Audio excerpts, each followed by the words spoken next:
So இன்னைக்கு இந்த video என்ன பார்க்க போறோம்னா, எல்லாரும் தன்னோட சக்சஸ் ஸ்டோரி எழுதணும் அப்படின்னு சொல்லிங்கிற பேர்ல தன்னோட ஃபெயிலியர் ஸ்டோரி எழுத மறந்துடுறாங்கன்னு மறைச்சிடறாங்க. ஸோ அந்த ஃபெயிலியர் ஸ்டோரி நம்ம என்னன்னு தெரிஞ்சிட்டாலே போதும், நம்ம வாழ்க்கையில படக்கூடிய கஷ்டங்கள் துன்பங்கள் எல்லாமே நம்மளுக்கு ஒரு போயிடும். ஸோ அந்த ஃபெயிலியர் ஸ்டோரி மட்டும் நம்ம எப்படி கத்துக்கிறது அப்படின்னு சொல்லி பார்த்தா, யாரும் அதை போட்டிருக்க மாட்டாங்க, இல்லைன்னா ஷோகேஸ் பண்ணிக்க மாட்டாங்க, இல்லை ஷோகேஸ் பண்ணியிருந்தாலுமே அது உங்களுக்கு போரா இருந்திருக்கும். ஸோ அந்த போரிங்கே இல்லாத மாதிரி என்னடா ஃபெயிலியர் ஸ்டோரி நம்ம இப்படா கத்துக்கிறது அப்படின்னு சொல்லி பார்த்தா இருக்கு.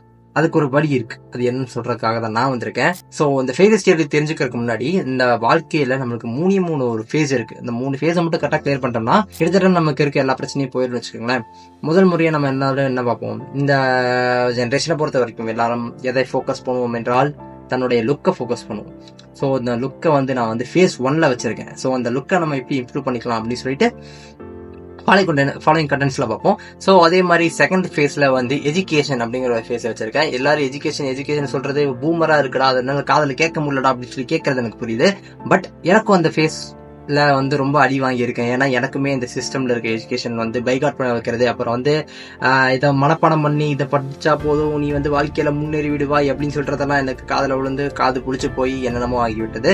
ஸோ அது எனக்குமே பிடிக்காது. பட் அதோட இம்பார்ட்டன்ஸ் என்ன அப்படின்னு தெரிஞ்சுக்கிட்டதுக்கு அப்புறம், நீங்க நினைக்கிற அளவுக்கு எஜுகேஷன் ரொம்ப ரொம்ப மட்டித்தனமான ஒரு விஷயம் கிடையாது. பட் நீங்க நினைக்க முடியாத அளவுக்கு எஜுகேஷனுக்கு இருக்கிற பவர் ரொம்ப ரொம்ப ரொம்ப அதிகம். ஸோ அந்த எஜுகேஷனுங்கிற ஒரு கண்டென்ட்டை ப்ராப்பரா யாரும் எனக்கு தெரிஞ்சு அதை டெலிவரி பண்ண மாட்டாங்க எனக்கு தெரிஞ்சு. ஏன்னா பிகாஸ் எல்லாருமே தன்னுடைய வேலையை கரெக்டாக பார்க்கணும், தன்னுடைய கண்டென்ட்டை சும்மா ஃபோக்கஸ் இன்னொருத்தங்களுக்கு ஷேர் பண்ணுவோமே அப்படின்னு சொல்லிட்டு ஷேர் பண்ணிருக்காங்க. பட் அதோட வேல்யூ என்ன தெரிஞ்சுக்காம, அதோட வேல்யூ என்ன நம்மளுக்கு புரிய வைக்காம, அதுக்குள்ள ஒரு இன்வால்வ்மெண்ட் காட்டாத மாதிரி நம்ம இருக்கிறோம், அதுல ஒரு இன்வால்வ்மெண்ட் காட்டாத மாதிரி அவங்க நடத்துறாங்க. பட் எல்லாமே சேர்த்தி கடைசியில் யாருக்கு இம்பாக்ட் ஆகுதுன்னு பார்த்தா நம்மளுக்கு தான் இம்பாக்ட் ஆகுது. ஸோ அந்த எப்படி கரெக்டாக ஓவர்டேக் பண்ணி நம்ம என்ன பண்றது அப்படின்னு சொல்லிக்கிறத நம்ம எஜுகேஷன் ஃபேஸ் இருக்கேன். எல்லாத்துக்குமே தெரிஞ்ச ஃபேஸ் அது ஃபேஸ் 3. அதுக்கு யாருமே ஒரு இம்பார்ட்டன்ஸ் கொடுத்த மாதிரியும், நான் அதே சமயத்துல யாருமே அந்த ஃபேஸை மதிக்காத மாதிரியும் இருக்கிற மாதிரி தான் எனக்கு தெரிஞ்ச நிறைய பேர் இருக்காங்க. என்ன மாதிரியே நீங்களும் இருந்தீங்கன்னா என்னோட கேங்குள்ள தான் நீங்க இருப்பீங்க. ஸோ எல்லாரும் எனக்கு சிங்க் ஆவீங்க. ஸோ அந்த வீடியோ உங்களுக்கு சிங்க் ஆகும்னு நினைச்சுதான் இந்த வீடியோ போட்டுட்டு இருக்கேன். ஓகேவா? ஃபேஸ் 3 அப்சல்யூட்டா ஏன்னு சொல்லி பார்த்தா ட்ரைனிங் ஃபேஸ், அதே டைம்ல இம்ப்ளிமெண்ட் பண்ற ஃபேஸ். ஓகேவா? இந்த 3 ஃபேஸை மட்டும் நம்ம எப்படியாச்சும் கடந்து வந்துட்டோம்னா வாழ்க்கையில முன்னேறிடலாம் அப்படின்னு சொல்லி என்னோட ஐதீகம். ஸோ அந்த 3 ஃபேஸ் என்னென்ன அப்படின்னு சொல்றதை நான் சொல்லிட்டேன். ஃபர்ஸ்ட் ஃபேஸ் நம்ம லுக்கு. ஓகேவா? நம்ம லுக்கை வச்சு நம்ம அட்ஜஸ்ட் பண்ணிட்டாலே போதும், நம்ம அப்படியே நம்ம ஒரு ராஜா வீட்டுக்கான குட்டி மாதிரி இருந்துக்கலாம் அப்படின்னு சொல்லி நினைச்சிட்டு இருக்கோம். லுக் ரொம்ப ரொம்ப இம்பார்ட்டன்ட். இந்த ஜென்ரேஷன் அடுத்த ஜென்ரேஷன் சேஞ்ச் ஆகிறங்காட்டி மேபி இதை வேற யாராச்சும் பார்த்தா புரியாம இருக்கலாம். பட் நம்மளுக்கு தெரியும் நம்மளோட லுக் எப்படி இருக்கணும்னு சொல்லிட்டு நம்மளுக்கு தெரியும். செகண்ட், என்ற லுக்கை ஃபர்ஸ்டா வச்சிருக்கேன், எஜுகேஷனை ஃபர்ஸ்ட் வைக்க மாட்டேயாடா அப்படி சொல்லி கேட்கறது எனக்கு புரியுது. எஜுகேஷன் ஏன் செகண்ட் ஃபேஸ்ல வச்சிருக்கேன்னா, இப்போ first standard, second standard, third standard போற மாதிரி இது ஃபர்ஸ்ட் ஸ்டாண்டர்ட்ல நான் கொண்டு போய் அதானே லுக்கை வச்சிருக்கேன். அந்த அளவுக்கு தான் இம்பார்ட்டன்ஸ். இதுவே செகண்ட் லெவல்ல எதுக்கு எஜுகேஷனை வச்சிருக்கேன்னா, ஃபர்ஸ்ட் கிரேடை விட செகண்ட் கிரேட் கொஞ்சம் அதிகம் தானே. இப்போ பாட்டம் லெவல்ல நான் லுக்கை வச்சிருக்கேன். அடுத்தது நான் எஜுகேஷனை வச்சிருக்கேன். தேர்ட்ல, அதாவது டாப்ல நான் இம்ப்ளிமெண்டேஷன் அண்ட் டெப்ளாய்மெண்ட் வச்சிருக்கேன். ஓகேவா? இது பேசிக்கான 3 ஃபேஸ். இந்த 3 ஃபேஸை மட்டும் நம்ம தெரிஞ்சுக்க போறோம் ஃபாலோயிங் கண்டென்ட்ஸ்ல. ஃபெயிலியர் சொல்றதுனால இந்த ஃபெயிலியர் ஃபேஸ்ல இருக்கிற எல்லாத்துலயும் முக்கால்வாசி அந்த ஃபெயிலியர் அப்படிங்கறத பார்க்கலாம். அந்த ஃபெயிலியர் ஃபேஸை எல்லாரும் மறைச்சிடுறாங்க. அதை நம்ம மன்னிக்க கூடாத விஷயம். பிகாஸ் எல்லாத்துக்கும் தெரியப்படுத்தணும் அவங்க எப்படி தோத்தாங்க அப்படிங்கறது தெரியணும். நான் எப்படி ஜெயிச்சேங்கிறத மட்டும் நான் ஹிஸ்டரியில எழுதி வச்சுட்டா நான் எப்படி தோத்தேன் அப்படின்னு சொல்லிட்டு நம்மளுக்கு தெரியாமே போயிடும். இதுக்கு ஒரு எக்ஸாம்பிள் சொல்லி உங்களுக்கு புரிய வைக்கலாம் அப்படின்னு சொல்லிட்டு நான் ஒரு எக்ஸாம்பிள் பார்த்தேன். எப்படின்னா, ஒரு போர் விமானம் இருக்கு. ஓகேவா? அந்த போர் விமானம் வார்க்கு போயிட்டு வருது. வந்தோடனே அந்த விமானத்தை வச்சு எல்லாரும் ரிசர்ச் பண்றாங்க. ரிசர்ச் பண்ணும்போது விங்கு கிட்ட அப்புறம் அந்த டைல் கிட்ட எல்லாம் அடிபட்டிருக்கு.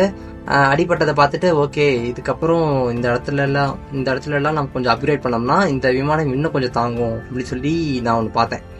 பட் எல்லாரும் எதை மிஸ் பண்ணிடுறாங்கன்னா, அந்த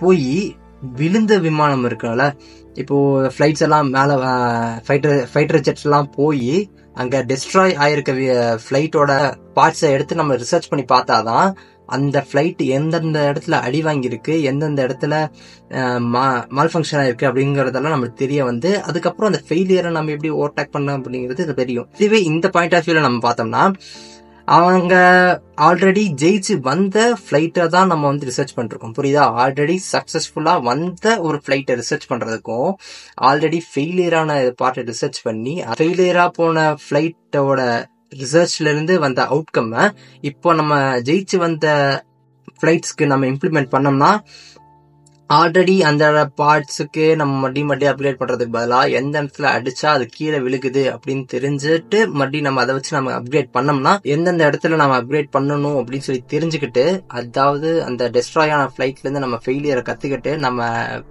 வந்தான்ல திரும்பி வந்தான்ல மாப்பிள்ள அவங்ககிட்ட நம்ம அதை அப்கிரேட் பண்ணோம்னா அந்த ஃபிளைட்டுக்கான ஒரு மேக்ஸிமம் அப்கிரேடை நம்ம கொடுத்த மாதிரி இருக்கும் அப்படின்னு சொல்லி நினைக்கிறேன். ஏன்னா அது உடஞ்சு போய் எந்தெந்த இடத்துல அடிச்சா அந்த இடத்துல கீழே உடையுது, எந்த இடத்துல அடிச்சா உழுகுது அப்படின்னு சொல்லி விழுந்த விமானத்துக்கிட்ட இருந்து நம்ம அந்த பாடத்தை கத்திருப்போம். ஸோ அதை கத்துக்கிட்ட பாடத்தை நம்ம கொண்டு வந்து நம்ம இப்ப இருக்கிற ஜெயிச்சுட்டு வந்த விமானம் கிட்ட எல்லாம் நம்ம இம்ப்ளிமெண்ட் பண்ணோம்னா பெரிய ஒரு அப்கிரேடா இருக்கும். ஸோ இந்த ஒரு கதை அதுதான் அந்த ஃபெயிலியர் ஸ்டோரி அப்படின்னு சொல்லிட்டு இருந்தேன். ஸோ இந்த ஃபெயிலியர் ஸ்டோரிங்கிறது எல்லாரும் நிறைய பேர் தெரிஞ்சுக்க வேண்டிய விஷயம். நிறைய பேர் சக்சஸ் ஆனவங்களோட ஸ்டோரி மட்டும் நம்ம டீப்பா பார்த்து நம்மளுக்கே பிடிச்சி போய் கடைசியில அந்த சக்சஸ்ஃபுல்லான ஸ்டோரியே வந்து நம்மளுக்கு ஒரு மாதிரி மோட்டிவேஷன் கொடுத்து, அந்த மோட்டிவேஷன் கொடுக்கறது பிரச்சனை இல்லை, பட் அவங்கள மாதிரியே பண்றோங்கிற பேர்ல அவங்களுக்கு மேபி லக் இருந்திருக்கலாம். கண்டிப்பா லக் அப்படிங்கறது ஒண்ணு கண்டிப்பா இருக்கு. பட் நான் என்ன சொல்றேன்னா, லக் இருக்கிறது ஓகே, நம்ம எப்படி மேல போகணும், எப்படி வந்து வளரணும் அப்படின்னு சொல்லி யாருமே நம்மளுக்கு சொல்லி தரது இல்ல. சொல்லி தந்தாலுமே அவங்க எப்படி இந்த இடத்துல போனா கீழே விழுந்துருவாடா அப்படிங்கிறது சொல்றாங்க, நம்மளுக்கு புரியறது இல்ல, இல்லைன்னா சொல்றதே இல்லை. இதுதான் நடந்துட்டு இருக்கு பேசிக்கா. ஸோ இந்த ஃபெயிலியர் ஸ்டோரிங்கிறது எவ்வளோக்கு எவ்வளோ இம்பார்ட்டன்ட், நீங்க சக்சஸ் எவ்வளவு தெரிஞ்சுக்கிறீங்களோ அதை விட ஃபெயிலியர் தெரிஞ்சுக்கிறது ரொம்ப ரொம்ப ரொம்ப ரொம்ப ரொம்ப ரொம்ப ரொம்ப இம்பார்ட்டன்ட். ஸோ அந்த ஃபெயிலியர் ஸ்டோரியை மட்டும் நீங்க ப்ராப்பரா எடுத்து கரைச்சி குடிச்சிட்டீங்கன்னா சூப்பர், சோலி முடிஞ்சு மீன்ஸ் உங்களோட பிரச்சனை முடிஞ்சு. ஸோ அதை மட்டும் நீங்க என்னன்னு கொஞ்சம் பார்த்து பண்ணிக்கோங்க. ஸோ ஃபாலோயிங் கண்டென்ட்ஸ்ல நம்ம என்னென்ன பார்க்க போறோம்னா, நம்ம லுக் எப்படி இம்ப்ரூவ் பண்ணிக்க போறது, நம்ம கிட்ட இருக்கிறத வச்சு நம்ம லுக்கை எப்படி இம்ப்ரூவ் பண்ண போறது, skin care, hair care, dressing sense எல்லாமே வந்து கவர் பண்ண போறோம். ஸோ அப்படியே என்ன கூட வாங்க போலாம். ஸோ அடுத்த ஃபேஸ்ல வந்து ஃபர்ஸ்ட் ஃபேஸ், அதாவது இப்படி யாராச்சும் போட்டிருப்பாங்களான்னு தெரியல. ஸோ இந்த சீரீஸ் எல்லாம் இந்த பிளேலிஸ்ட் வந்து கிளியர் பிளேலிஸ்ட் அப்படின்னு சொல்லி வைக்கிறேன், ஓகேவா? ஸோ நெக்ஸ்ட் வந்து என்ன ஃபேஸ்னா எஜுகேஷன் ஃபேஸ். எஜுகேஷன் எவ்வளோ இம்பார்ட்டன்ட் அப்படிங்கறத நான் சொல்லிட்டேன், பட் அதோட டீட்டெயில் எக்ஸ்பிளனேஷனோட ஒரு பெரிய வீடியோவா நான் வந்து மேக் பண்ணலான் இருக்கேன். ஸோ அதுக்கப்புறம் தேர்ட் ஃபேஸ் வந்து நம்ம எப்படி இம்ப்ளிமெண்ட் பண்ண போறோம் அப்படின்னு சொல்லி இருக்கக்கூடிய ஒரு ஃபேஸ் தான் தேர்ட் ஃபேஸ். இந்த மூணுமே சேர்த்து எல்லாமே சேர்த்து ஒரு பிளேலிஸ்ட்ல நான் தூக்கி போடுறேன். வேணுங்கிறவங்க அந்த பிளேலிஸ்ட்டை பார்த்து செக் அவுட் பண்ணிக்கோங்க. இந்த யாராச்சும் உங்களுக்கு தெரியப்படுத்தணும் அப்படின்னு சொல்லி நினைச்சீங்கன்னா நீங்க ஷேர் பண்ணீங்கன்னா அவங்களுக்கு நல்லது, உங்களுக்கு பார்த்து இருந்தீங்கன்னா உங்களுக்கும் நல்லது, முக்கியமா எனக்கு நல்லது. எனக்கு கொஞ்சம் வியூஸ் போச்சுன்னா கொஞ்சம் புண்ணியமா போவோம், அவ்வளவுதான். ஸோ இதை பத்தி நம்ம ஃபாலோயிங் கண்டென்ட்ஸ்ல பேசுவோம். ஸோ ஃபாலோ பண்ணிக்கிறதுக்காக என்ன சப்ஸ்கிரைப் பண்ணிக்காங்க. பிடிச்சிருந்தா மட்டும் லைக் பண்ணுங்க. ஏதோ உங்களுக்கு மாற்று கருத்து இருந்துச்சுன்னா கமெண்ட் பண்ணுங்க. வேற இதில் பாய்.